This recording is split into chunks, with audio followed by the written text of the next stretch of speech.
السلام علیکم ورحمۃ اللہ وبرکاتہ. محترم مسلمانانو، نن ان شاء الله تعالی یو ښایسته خوندور او مزیدار تلاوت مې دلته راوړی دی. که تاسو واورېدو دومره خوند سیله ورکوي سړي باندې د ویښته په سړي نیغ ودرئ. ما خو ډېر زیات واورېد او ډېر مې خوښ شو، ډېر زیات. یو باباجي دی، تقریبا عمر مې 70 کال او داسې ښایسته قرآن یې ویلی دی. که موږ او تاسو واورېدو ډېر خوند د تلاوت واورئ، بیا وروسته دوه خبرې کوو. وإذ أخذنا ميثاق بني إسرائيل لا تعبدون إلا الله وبالوالدين إحسانا وذي القربى واليتامى والمساكين وقولوا للناس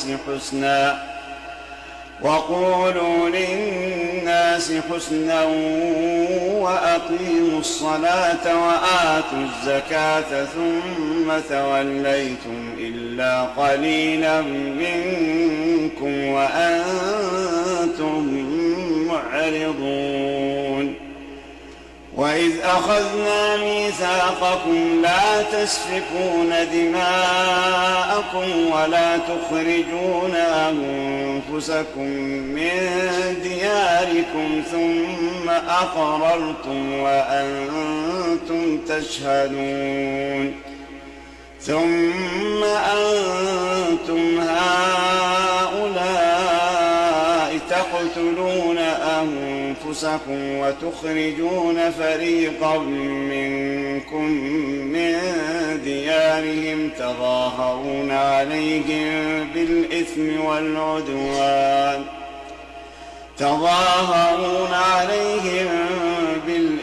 والعدوان وإن يأتوكم أسارى تفادوهم وهو محرم عليكم إخراجهم.